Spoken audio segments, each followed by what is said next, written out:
Bonjour à tous, j'espère que vous allez bien. Bon retour sur le plateau de Jeunes et Développement. Aujourd'hui, comme promis, après la vidéo sur le leadership et le leader et le leadership, bon, peu importe. Aujourd'hui, on va parler d'entrepreneur et pas d'entrepreneuriat. Et pas non plus d'entrepreneur, vu qu'on va parler des qualités d'un bon entrepreneur. Alors, je vous donne rendez-vous après le générique.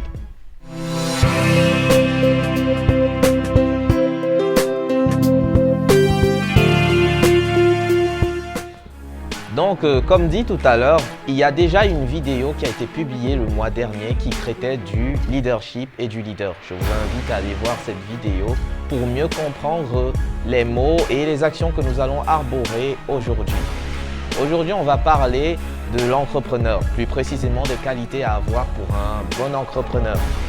Et je ne vais pas redéfinir ici ce que c'est qu'un entrepreneur parce que ça avait déjà été fait dans l'une des vidéos qui portait sur la peur de se lancer dans les affaires. Je vous invite d'ailleurs à aller voir la vidéo qui va s'afficher là.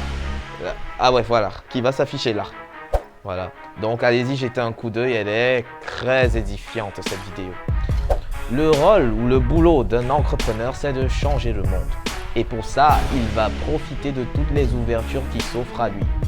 Et vous comprendrez pourquoi la première qualité que je décernerais à un bon entrepreneur serait l'esprit de créativité. Un entrepreneur, là où il y a un problème, lui, il voit des solutions pour lancer un business. Je prends par exemple un entrepreneur qui serait dans une société où il y a des problèmes de circulation, comme dans la plupart des sociétés africaines d'ailleurs. Des problèmes de circulation avec des embouteillages et tout le reste. Pendant que vous verrez un problème d'embouteillage, lui, il verrait en fait la construction d'une voie ferrée qui permettrait non seulement aux usagers de se déplacer plus rapidement, mais qui lui permettrait d'empocher du magot. Donc ça, c'est un entrepreneur. Toi, tu vois problème, lui, il voit solution. Un entrepreneur aussi, il copie pas en fait. Quand je dis il copie pas, c'est il se balade, il voit, il y a des gens qui aiment bien des pizzerias. Il va là-bas, il voit des gens qui aiment bien des coiffures un peu sophistiquées. Alors il décide de faire carrément un salon de coiffure qui serait mêlé avec une pizzeria ou un restaurant du genre. Donc il n'a pas copié, il a innové. Donc en fait, dans innovation, on retrouve l'esprit de créativité très poignante. En deuxième position, pour un bon entrepreneur, la seconde qualité pour moi serait le goût du risque. Qui tente rien n'a rien. On risque gros pour gagner gros. Donc je m'explique avec un exemple très banal. Vous allez voir un jeune entrepreneur qui vient de débuter dans son business et tout le reste. Il a à peine 100 000 francs CFA dans son compte. Mais il a envie de faire connaître son business. Alors il y a une grande conférence qui est organisée. Il devrait être capable, n'est-ce pas, de mettre toutes ses économies à terre, si vous m'excusez pour le terme, de mettre toutes ses économies à terre pour pouvoir participer à cette conférence, pour avoir une chance de pouvoir présenter son produit. Alors c'est un couteau à double tranchant, parce qu'il pourrait avoir disséminé toutes ses économies et n'avoir aucun résultat. Ou alors, il aurait pu enfin montrer son business aux yeux de personnes un peu plus opulentes et là, il aura gagné de la clientèle de marque. Des exemples sont palpables de grandes personnalités aujourd'hui qui auraient pris d'énormes risques pour présenter leur business.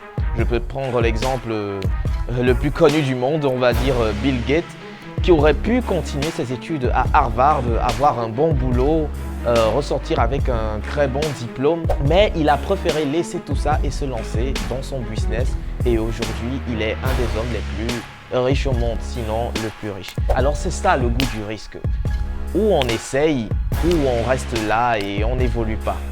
Donc la troisième qualité à avoir pour moi, pour un bon entrepreneur, serait la consistance et la régularité. Je colle ces deux mots en fait parce qu'ils sont très proches. Il est très facile de présenter un projet, de présenter un business, mais il est d'autant plus difficile d'être constant dans justement cette présentation. Être régulier, c'est-à-dire toujours, je vais juste prendre l'exemple de jeunes youtubeurs du moment qui ont décidé de lancer des concepts et qui vous donnent des rendez-vous, mais qu'ensuite ils n'arrivent pas à suivre le rythme qu'ils auraient promis à leur population dès le début. Donc en fait, c'est là que je veux parler de consistance et de régularité.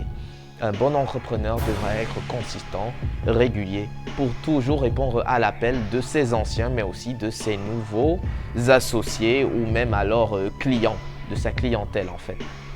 Donc, quatrièmement, je prendrai la vision. La vision des choses, elle devrait être claire et nette. La vision du projet, c'est-à-dire, tu as un projet, tu as dit, ok, je veux faire de la bande dessinée. D'accord. Est-ce que tu vas te limiter à faire des dessins et tout le reste? Qu'est-ce que tu aimerais que ce projet de bande dessinée devienne plus tard? Tu as envie de te créer un salon de coiffure, ok. Est-ce que tu vas te limiter à faire un salon et attendre qu'il meure là? Non. Alors, il faudrait que tu aies une vision bien établie, pas pour toi, pas juste pour toi, je veux dire, mais pour tous ceux qui viendront derrière toi, pour qu'ils puissent te suivre derrière ce projet et pour que plus tard, une fois que vous aurez atteint plus ou moins ce projet, que tout le monde sente qu'on est quitté d'un point de départ et on est presque à l'arrivée. Donc, il faut une bonne vision des choses. Et ça, c'est très important pour un entrepreneur. En dernier lieu, qu'est-ce que je dirais comme bonne qualité que devrait avoir un bon entrepreneur? C'est l'esprit d'apprentissage. On ne sait jamais tout, du moins dans la tête d'un entrepreneur. Une personne lambda va se dire que lorsqu'elle est déjà prête dans son business, là, dans son secteur d'activité, posée, lui ça va, il n'y a plus rien à faire, tout va bien, il sait tout, il connaît tout et on ne peut rien lui dire du tout. Un entrepreneur devrait avoir un très grand esprit d'apprentissage. De toute façon, dans les débuts, tu es seul dans ton business puisque tu es un entrepreneur. Au début, c'est d'abord toi. Tu devrais apprendre à la fois à être le chef, l'ouvrier, le technicien. Alors tu devrais essayer de t'informer sur tout cela pour que plus tard, quand tu auras à recruter des personnes, du personnel, que tu saches exactement de quoi ce personnel a besoin. Je conclurai d'ailleurs sur cette qualité en vous disant que on ne dirige pas ce qu'on ne maîtrise pas. Alors c'est toujours important d'avoir un esprit de « je veux apprendre, je ne connais pas déjà ». Non, il faut toujours pouvoir apprendre quelque chose de nouveau. Donc voilà, c'était tout ou presque ce que je pouvais vous donner sur les qualités qui selon moi sont des meilleures que devrait avoir un entrepreneur. Parce qu'en fait, les qualités, elles sont légion. Les qualités que devrait avoir un entrepreneur sont légion. On pourrait remplir 2 ou 3 encyclopédies qu'on n'en aurait pas terminé. Mais je me dis tout de même qu'avec ces 5-là, on pourrait déjà avoir un entrepreneur en bonne et due forme. Et je sais déjà ce que vous allez me dire.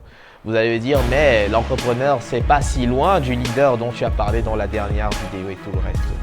C'est exact, parce qu'en fait, un entrepreneur est avant et contre tout un leader. Donc, nous vous remercions d'avoir été avec nous pour cette vidéo. N'oubliez pas de liker si vous avez aimé, de partager, de télécharger aussi. Et comme à l'accoutumée, sachez que cette Afrique, on la rebâtira. Ciao!